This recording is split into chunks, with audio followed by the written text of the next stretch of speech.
Hello po, magandang araw. Ngayon po sasagutin natin yung question na bakit ba ang mga magulang hinahayaang maglupasay ang kanilang mga anak sa daan, sa mall, di po ba? Na-experience nyo na po ba yun? Na kapag may gusto silang gawin na hindi natin na ibibigay o hindi na ibibigay ng mga parents, may tendency po silang maglupasay at magwala. Tama po ba yun? Sa video po natin na to, malalaman po natin ang mga ways kung paano pigilan po yon. Ako po ang inyong PWD, but never a disability, Naidarna, your online doc.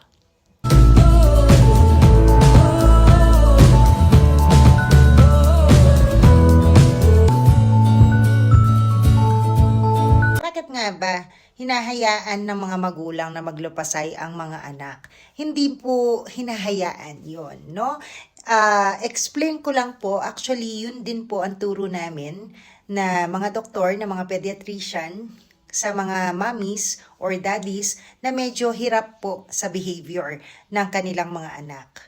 Ito po ay part ng parenting at hindi po tayo pagalit o pa-sermon lagi kapag nasa mall or nasa labas ng bahay or kahit nasa bahay po.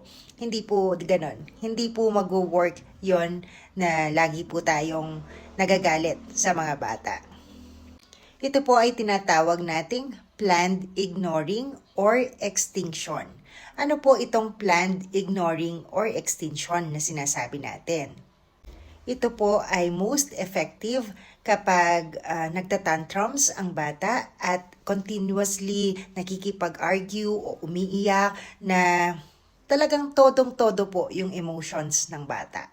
Ginagawa po ito sa non-dangerous places or situations po ha. Ito ay ginagawa kapag ang bata ay may unwanted or undesirable behavior, hindi kakausapin, hindi hahawakan, no non-verbal communication like making face. In short, magiging invisible po ang bata. Bakit po?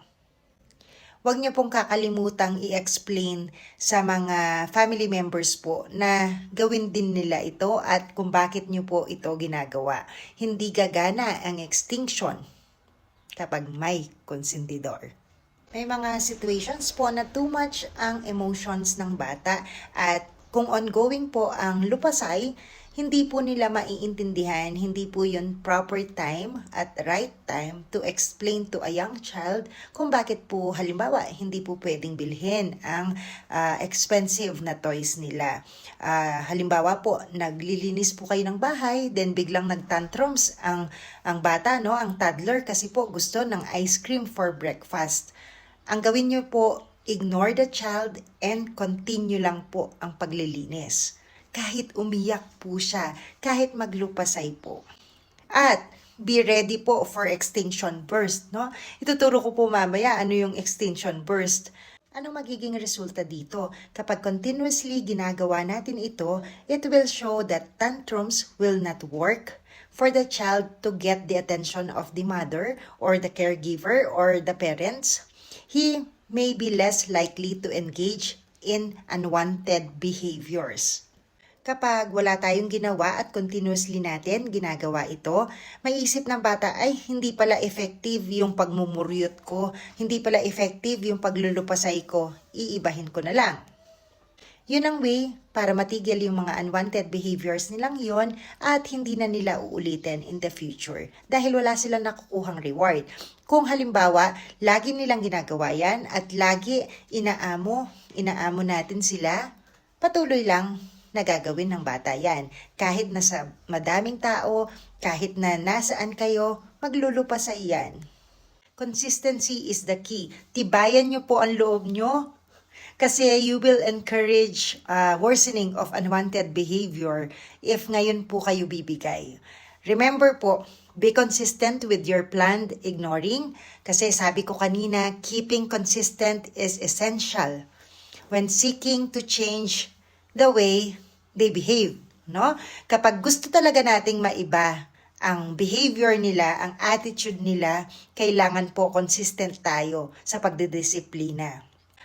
Ito po ay very subtle na like saying no at no, not the right time, no, not this time.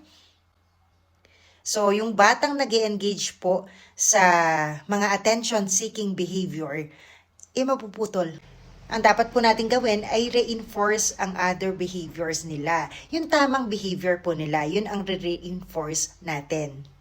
Yun yung pag-eliminate natin ng problems, is to reward appropriate actions sa mga appropriate behaviors nila. Being proactive. Halimbawa, hindi tayo engage. Ang bata ay hindi makaka-engage in both inappropriate at appropriate behavior. Pero, pag ang focus natin ay to give them rewards during the time na appropriate na ang behavior nila, yun na lagi ang gagawin nila. Kasi when they do the right thing at may reward po tayo, nire-reinforce po natin yung tamang gawain, marirealize po nila na mas madali palang makuha ang gusto ko kapag laging tama ang ginagawa ko.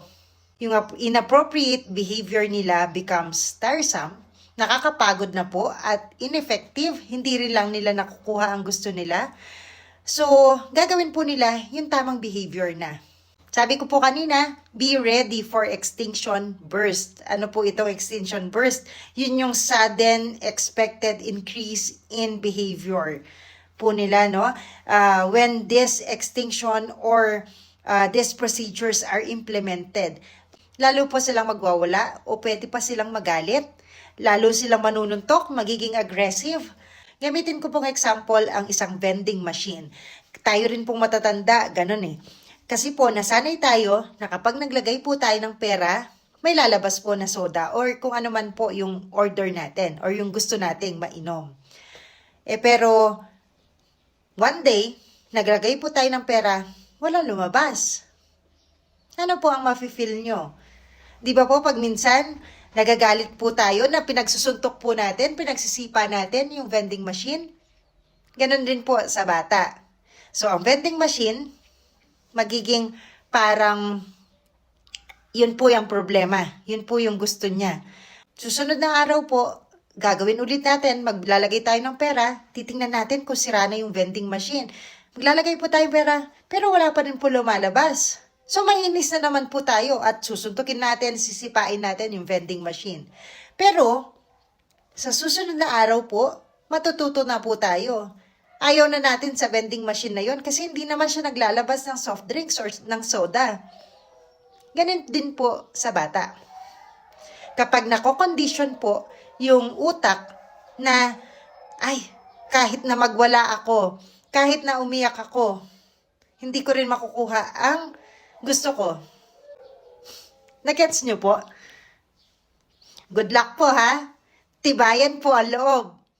Rationally po dito, ang vending machine ay example ng problem behavior. So, pag hindi na po siya nag-work, masosolve po natin ang problem. Tibayan po ang loob. Ultimately po, we decide na mas madali palang makakuha ng soda sa nagtitinda kaysa sa vending machine. Ganon din po sa bata. Mas madali kapag gumawa tayo ng maganda or gumawa tayo ng tama, mas makukuha na po natin yung gusto natin.